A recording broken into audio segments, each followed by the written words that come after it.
Artículo técnico documental 002. Tribología y análisis de lubricantes. La sangre de las máquinas. La modernidad y la automatización no pueden dejar de lado el poder de las máquinas que, en su interacción de metal contra metal, mueven al mundo. De por medio están los lubricantes, cuya composición es un indicador implacable del tiempo y calidad de la interacción de las piezas. Especialistas en un laboratorio dedican su tiempo a reducir los periodos en que una máquina sufre paradas de mantenimiento o, peor aún, paradas por averías. ¿Cómo funcionan estos análisis y cuáles son sus repercusiones? Es mediante la tribología que abordamos el estudio de las superficies que interactúan a través del movimiento. Del diseño de una máquina dependen variables como la fricción, el desgaste y la lubricación. Será la pericia de los especialistas en tribología la que determine la reducción de la fricción y por tanto el desgaste a partir de un adecuado manejo de la lubricación. En consecuencia, la vida útil de la máquina se extenderá considerablemente, lo cual incrementa productividad por la mayor precisión y rapidez de la interacción. La presencia de determinados elementos en el aceite lubricante nos dará un diagnóstico confiable de la interacción de las superficies de las piezas al interior de una máquina que sea objeto de nuestro análisis. La composición del aceite es un claro indicador del funcionamiento de las máquinas. Se hicieron muchos estudios sobre fricción desde 1699 con las publicaciones del francés Guillaume Montons hasta nuestros días. Así también han evolucionado los análisis. Los reportes deben ser ordenados y elaborados cuidadosamente, presentados en formato que indique con claridad los resultados. Su identificación debe ser precisa, incluyendo nombre del analista, tipo de lubricante, fabricante de lubricante y tipo de máquina.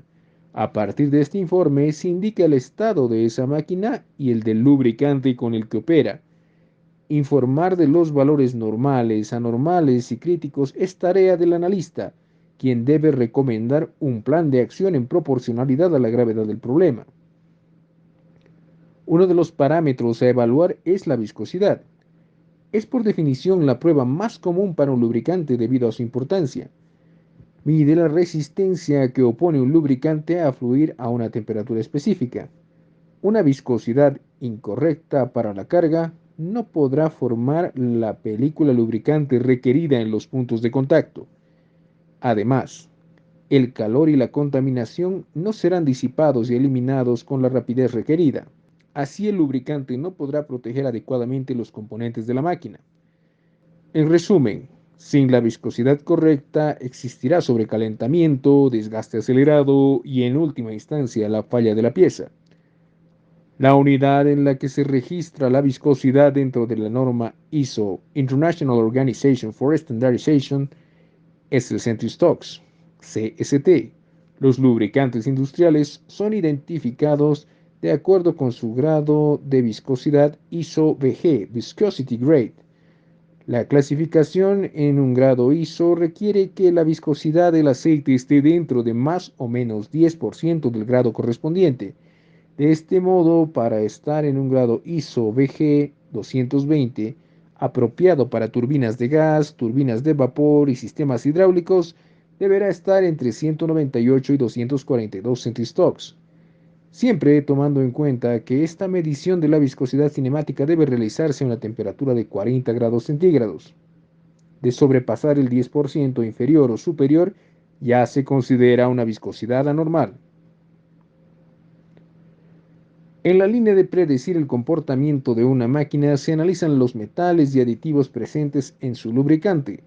Bajo diversos procedimientos de espectrometría de elementos, la concentración de los metales esperados e inesperados en dicho lubricante tiene orígenes variados, ya sea que se recojan gradualmente a medida en que el aceite circula y bañe diferentes piezas y superficies de la máquina, o por presencia de otros contaminantes que ingresan en la máquina durante la etapa de fabricación o más frecuentemente durante el mantenimiento rutinario. Los empaques y sellos defectuosos son otras fuentes. En suma, cualquier acceso a la máquina no protegido. Los daños por cuerpos extraños o partículas en el lubricante son siempre grandes. La concentración elevada de metales de desgaste puede indicar un proceso de desgaste anormal. No obstante, la espectrometría de elementos no puede medir partículas con tamaños superiores a los 8 micrones. Por tanto, partículas sólidas más grandes no son cuantificables por este método, y las variaciones inherentes a la prueba son comunes.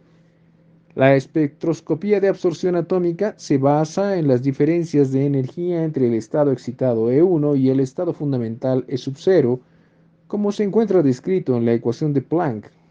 Es la frecuencia de la energía radiante emitida lo que se considera. Establecidos en 1840 por Gustav Robert Kirchhoff y Robert Bunsen, en sus estudios del fenómeno de autoabsorción en el espectro de los metales alcalinos y alcalino-térreos, los principios de la absorción atómica marcarían el curso de la detección de elementos en sólidos y líquidos, principalmente al enunciar: cualquier materia que pueda emitir luz a una cierta longitud de onda también absorberá luz a esa longitud de onda. Sería Sir Alan Walsh quien le daría un significado práctico en 1955, aunque los primeros equipos comerciales surgirían 5 años después.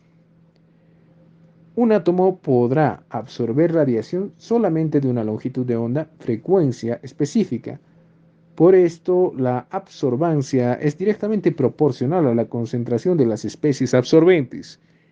En absorción atómica interesa medir la absorción de esta radiación de resonancia al hacerla pasar a través de una población de átomos libres en estado fundamental.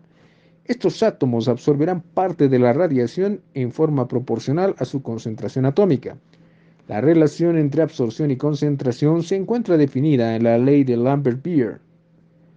Los componentes básicos de un equipo de absorción atómica son una fuente radiante, un atomizador, un monocromador, un detector, un amplificador y un sistema de presentación. Existe un historial de tendencias para cada máquina, no solo la recomendación del fabricante original de la máquina, OEM, Original Equipment Manufacturer. Las máquinas son usadas en forma diferente, así que las OEM solo son una base. Las variaciones de carga, ciclo de trabajo y prácticas de mantenimiento ocasionarán notables diferencias en los niveles de conteo de partículas. El conteo de partículas, a diferencia de la espectrometría, capta partículas de mayor tamaño, pero no nos revela su origen o naturaleza. Para todos los análisis se requiere una muestra representativa del fluido en el sistema. Las muestras deben ser tomadas en zonas turbulentas o vivas, antes de cualquier dispositivo de filtrado. Es importante acotar que el conteo de partículas generalmente se reporta en rangos para 6 tamaños, desde partículas mayores a 4 micrones, 6 micrones, 14 micrones, 25 micrones, 50 micrones y 100 micrones. El estándar ISO actual para reportar el nivel de limpieza del lubricante es el ISO 4406-99, donde el nivel máximo de cada nivel es aproximadamente 2 veces el valor máximo del nivel que precede. Esto significa que el valor mínimo de cada nivel es también casi el doble del valor mínimo del nivel anterior. Esto se obtiene utilizando el código ISO, donde el número de rango representa la potencia a la que debe elevarse 2. Los contaminantes causan un gran número de fallas, sean estos materiales insolubles como agua, elastómeros, metales, partículas de polvo, arena, etc. Asimismo, las partículas pequeñas de menos de 2 micrones, sean sedimentos, resinas o productos de oxidación del lubricante, también provocan daño reduciendo la vida útil de la máquina. Los aditivos mejoran el rendimiento de un aceite esencialmente porque evitan su oxidación, mejoran su fluidez y hacen que el proceso de desgaste o la propia obstrucción de filtros sea más lenta. Y es que el aceite base es mejorado tanto con aditivos como con espesantes. Entre los aditivos más relevantes están los antiespumantes que evitan la formación de burbujas que aceleren la oxidación. De manera similar, los antioxidantes evitan la formación de ácidos y los incrementos de viscosidad. El número ácido AN es indicador de la condición del aceite, por tanto, la oxidación del aceite generará subproductos ácidos. Altos niveles de acidez indican dos posibles fenómenos: El primero, oxidación excesiva del aceite, o un segundo, que sería el agotamiento de aditivos. Ambos pueden causar corrosión en los componentes internos de la máquina. Debido a que la prueba del número ácido utiliza la titulación para detectar la formación de subproductos ácidos y medir la concentración de ácidos en el aceite, el efecto de la dilución a menudo interfiere en la efectividad de la determinación de la acidez mientras se agrega incrementos graduales de una solución alcalina hasta que se obtiene el punto final de la neutralización. Los aditivos antidesgaste o de extrema presión son capaces de generar lecturas altas o bajas debido a su agotamiento o consumo, ya que son levemente ácidos. Los resultados del número ácido deben ser considerados en conjunto con otros factores como la salud de los aditivos o el contenido de agua. En esta misma línea de retrasar degradación del lubricante, los inhibidores de corrosión y antiherrumbre forman una película que protege piezas como los cojinetes, sellando superficies, sumado al trabajo de los diluyentes que permiten que el aceite fluya en frío, representan así gran parte de la calidad del lubricante. Si bien el aceite base requiere aditivos para mejorar sus potencialidades, su estudio y regulación en muchos países aún es muy reducido o hasta nulo. Y es que los riesgos de operar maquinaria o manufacturar con material mecánico implican la soldadura de partes metálicas en contacto por efecto del calor generado por la fricción de sus superficies.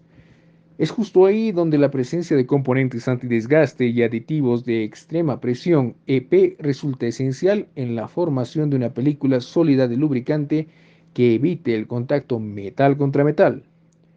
Pero, ¿qué hay de las superficies que deben permanecer limpias durante el funcionamiento de la máquina? Las anillas, cilindros, pistones y hasta las válvulas de un motor de combustión interna requieren limpiadores. Estos aditivos detergentes evitan la formación de depósitos de partículas y reducen los efectos de las altas temperaturas. Esto en concordancia con los aditivos dispersantes que estabilizan residuos contaminantes limitando incrementos de viscosidad o el bloqueo de los filtros. Bloqueos por elementos típicos que sugieren contaminación, los cuales incluyen al silicio, polvo o tierra suspendida en el aire o aditivos antiespumantes. Esto sumado a la presencia de boro, inhibidor de corrosión, potasio, aditivo y sodio, detergente y aditivo. El método de laboratorio más común para analizar el contenido de agua en el aceite es la prueba de Carl Fisher. Bajos niveles de agua son el resultado de la condensación, mientras que valores más elevados pueden indicar una fuente de ingreso de agua al sistema de lubricación. Respiradores, sellos y tapas de los depósitos, fugas internas, intercambiadores de calor o camisas de agua. Y condensación. Debe prevenirse que en las máquinas los niveles de agua no excedan las 500 partes por millón. La ferrografía analítica es excluida de los programas de análisis de lubricantes muy a menudo, debido a su precio más alto respecto al resto de pruebas. Aún así, su valor en el diagnóstico final es importante. Microfotografías de las partículas encontradas y descripción de las mismas, sumado al presunto origen, forma y metalurgia, acompañan el reporte de una ferrografía. En este tipo de prueba, la capacidad de interpretación del analista y su conocimiento son esenciales al ser de naturaleza cualitativa. No obstante, las conclusiones pueden ser subjetivas. La vida útil de una pieza de maquinaria responde además a un buen periodo de asentamiento, evitando sobrecostes para el producto final y que esto repercuta en una disminución de competitividad en el mercado, lo cual, en conjunto con una selección adecuada de lubricante, constituirán en gran medida los pilares del funcionamiento óptimo y prolongado de una máquina. Para no depender del fabricante de la máquina o del fabricante del propio lubricante, el estudio de la tribología ha conducido a métodos precisos para seleccionar el más apto lubricante a ser utilizado en cualquier equipo. El surgimiento de aceites sintéticos ha favorecido al medio ambiente en gran medida, además de reducir las paradas improductivas y alargar la vida útil del equipo, produciendo un efecto de menor desgaste, periodos de cambio más prolongados, menor consumo de energía, entre otros, que terminan por justificar el costo un tanto más elevado de estos aceites. Las causas más comunes del desgaste son contacto metal contra metal por fallas de la película lubricante, presencia de partículas abrasivas en el aceite, desplazamiento de la película lubricante en la zona de contacto de las piezas que deriva en un desgaste rápido o la formación de estrías. La entidad que se especializa en los análisis de lubricantes y extiende certificaciones a los especialistas es el International Council for Machinery Lubrications, o Consejo Internacional para la Lubricación de Maquinaria, la cual se adapta a una tecnología de lubricación cambiante. Hoy existen lubricantes sólidos como el grafito, disulfuro de molibdeno y el politetrafluoroetileno, etcétera, que convierten el proceso de lubricación en un ciclo dinámico de estudio y cuyo conocimiento profundo permite que las máquinas operen sin grandes percances. Por esta razón, su valoración en la sociedad y el desarrollo de la industria es primordial.